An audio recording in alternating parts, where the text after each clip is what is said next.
beaucoup, Béatrice Gutiérrez. Merci d'avoir été avec nous ce soir en direct dans cette émission. Nous sommes aussi avec Fabien Roussel. Bonsoir, monsieur Roussel. Candidat communiste à l'élection présidentielle. Vous venez d'entendre donc la colère de cette syndicaliste face à une situation qu'elle estime être inique. Je ne sais pas si le terme est bien choisi. En tout cas, ce qui est sûr, c'est qu'il y a pas mal de parents d'élèves qui sont un peu paumés au milieu de toutes ces mesures. Que faudrait-il, selon vous, faire pour que les choses soient plus claires à l'école ? Ben, c'est le moins qu'on puisse dire qu'ils sont paumés, mais je pense aussi aux parents qui, là, tous les jours, doivent gérer leur enfant cas contact. Et puis le ministre qui a dit il faut faire un autotest à J+2, à J+4. Les parents s'en vont à la pharmacie. Là, c'est la queue, c'est la pénurie des autotests. C'est des pharmacies qui ne peuvent pas donner les autotests gratuitement parce qu'ils n'en ont même pas.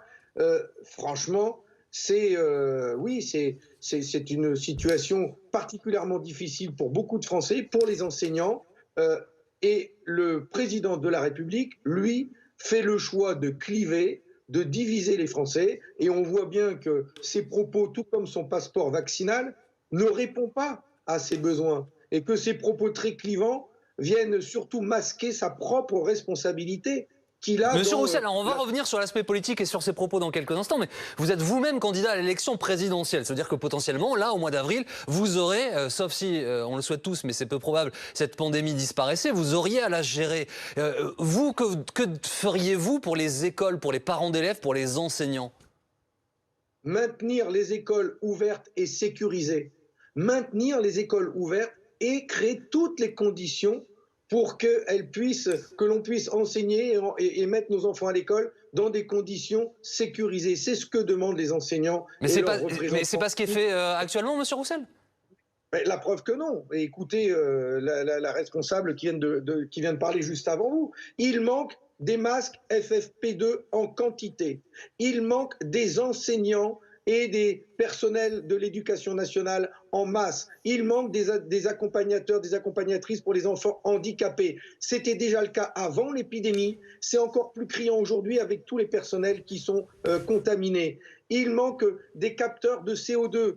C'est aux collectivités de les prendre en charge et ça coûte beaucoup plus que les 50 € dont parle M. Blanquer. Il manque un véritable plan pour nos écoles et c'est la première chose que je mettrai en œuvre dès que je serai à la présidence de la République avec une nouvelle majorité, car il y a besoin aujourd'hui de moyens humains et de mettre les moyens techniques dans chacune de nos écoles pour protéger et nos enseignants et nos enfants et garantir le maintien des écoles, mais dans de bonnes conditions. C'est possible, c'est une question de volonté politique et de moyens à mettre dedans, mais l'école a encore été une fois le parent pauvre du président de la République et de sa majorité. Alors, il peut cliver toujours les Français, mais c'est lui qui est responsable de cette situation. Alors le clivage auquel vous faites allusion, Fabien Roussel, c'est ce terme dans une interview à nos confrères du Parisien. Le président de la République, je le répète, affirme, et je le cite, vouloir emmerder les non-vaccinés. Et aujourd'hui, il assume même totalement le fond et la forme de cette prise de parole. Vous nous l'avez dit, vous êtes en désaccord, mais quoi ? Sur le fond, sur la forme, sur les deux ?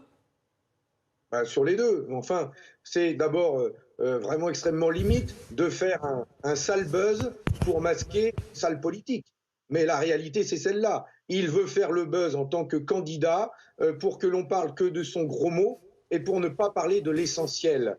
Et c'est extrêmement regrettable parce qu'aujourd'hui, d'ailleurs, ceux qui sont intervenus dans votre émission précédemment, notamment du Conseil scientifique, montrent bien que nous avons besoin, bien sûr, d'être vaccinés largement pour ne pas faire les formes graves de la maladie et éviter d'aller en réa, se protéger soi-même et en même temps éviter la saturation des services de réa. Mais tout le monde dit aussi qu'il faut multiplier les gestes barrières, qu'il faut avoir des masques en nombre et des masques FFP2, qu'il faut protéger les écoles, qu'il faut avoir plus de moyens dans nos hôpitaux. Et donc toute cette politique qu'il y a à mettre en œuvre, elle n'est pas mise en œuvre aujourd'hui. Et notamment, je reviens sur le passeport vaccinal, puisque c'est l'objet des interventions du président de la République.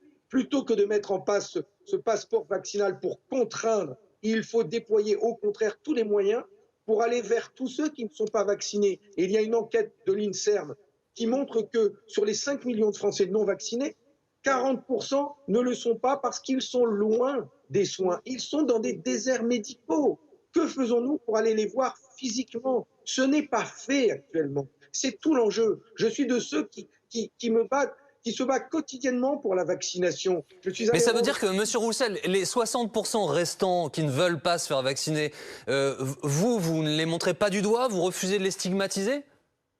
Mais d'abord, dans les 60% restants, cette même enquête indique qu'il y en a 20% qui sont à convaincre, qui seraient prêts éventuellement à y aller. Et donc, il faut aller les voir. Il y a une part d'irréductibles qui ne veulent absolument pas être vaccinés. Mais préoccupons-nous d'abord de ceux que l'on peut convaincre et qui sont loin des soins ou avec qui on a besoin de discuter. J'étais dans un centre de vaccination hier à Villejuif avec un médecin qui disait que si ils avaient la liste des non-vaccinés dans le quartier populaire où ils sont installés, au pied des immeubles, ils pourraient aller toquer aux portes pour aller les voir, pour leur demander de se faire vacciner. Parfois, il suffit de ça. Occupons-nous d'abord de cela. Et moi, c'est ce que je ferai et que je mettrai en œuvre tout de suite dans une politique bienveillante. Il ne faut pas diviser les Français. Il faut s'occuper de tout le monde et en priorité de ceux qu'il y a à convaincre. Et puis entre nous, le président de la République, il a aussi une grosse responsabilité à laisser les big pharma, l'industrie pharmaceutique, qui ne veut pas partager leurs brevets et qui empêche aujourd'hui de nombreux pays d'Afrique notamment d'avoir accès aux vaccins. Et c'est ça qui provoque l'apparition de variants. Donc vous voyez, le président de la République fait tout pour que l'on ne parle pas des vrais problèmes. Or, tous ces problèmes-là, ceux que je viens d'évoquer, aller vers les gens, avoir une politique Fabien de santé Roussel, publique. vous savez que les Sud-Africains ne sont pas d'accord avec vous. Les Sud-Africains, ils estiment avoir de meilleurs scientifiques qu'ailleurs. C'est pour ça qu'ils ont trouvé ce variant, ce nouveau variant Omicron. Ils estiment que le variant n'est pas né chez eux. Mais bon, ça c'est autre chose. Juste sur ce pass vaccinal, pass sanitaire, Monsieur Roussel, il est mis en place dans beaucoup de pays européens. Il est mis en place dans beaucoup de pays européens. J'imagine que les dirigeants, quelle que soit leur couleur politique, ne le font pas de gaieté de cœur. Ils ne le font pas pour embêter les gens. Mais vous revenez sur le passeport vaccinal et sur un pass sanitaire.